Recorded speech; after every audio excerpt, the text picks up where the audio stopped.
కులపిచ్చి media Jaganmohan Reddy గారినండి ఎలా troll చేస్తుందంటే అలా ట్రోల్ చేసేస్తుందండి. కులపిచ్చి మీడియా ఎందుకోసం చెప్తున్నానంటే ఆయనకి ప్రజల తరపున మాట్లాడడానికి ప్రతిపక్షం కావాలి అని అడగడం జరిగింది. జరిగితే ఇవ్వలేదు, ఓకే. కానీ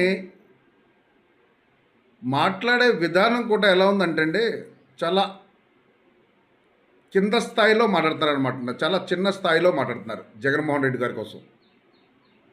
అరే యార్, మీ నాయకుడు చంద్రబాబు నాయుడు గారు పెట్టిన పీపీపీ విధానం పబ్లిక్ ప్రైవేట్ పార్ట్నర్షిప్ అనే పాయింట్కి ఒక మెసేజ్ ఇచ్చాడు జగన్మోహన్ రెడ్డి.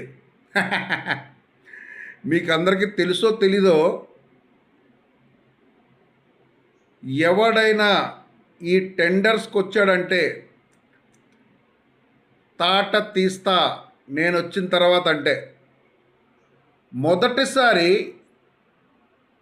ప్రపంచంలోనే ఒక ఒక గవర్నమెంట్, ఒక స్టేట్ గవర్నమెంట్ టెండర్స్కి పిలిస్తే రాలేదు అనడానికి నిదర్శనం ఇదేనమాట. ప్రపంచంలోనే ఇండియాలో ఎంతమంది లేరండి, ఇండియాలోనే ఎంతమంది లేరు కాంట్రాక్టర్స్. ఇండియా నుంచి వెళ్ళి విదేశాల్లో చేస్తున్నారు కాంట్రాక్టర్స్. మీ మీ చంద్రబాబు నాయుడు గారు, నారా లోకేష్ గారు, మన పవన్ కళ్యాణ్ గారు ఒక్క కాంట్రాక్టర్ని కూడా తీసుకురాలేకపోయారా? ఒక్క కాంట్రాక్టర్ని కూడా తీసుకురాలేకపోయారా? మీరు ప్రతిపక్షంలో ఉండగా గవర్నమెంట్ భూములు అమ్మేస్తున్నారు జగన్ అనేసి ఎంత ట్రోలింగ్ చేశారా ఈ సోషల్ మీడియాలో, ఎంత ట్రోలింగ్ చేశారు. మీరేమన్నా ఆపగలిగారా? That is Jaganmohan Reddy. జగన్మోహన్ రెడ్డి అండి ప్రజల గుండెల్లో ఉన్నాడనమాట అండి.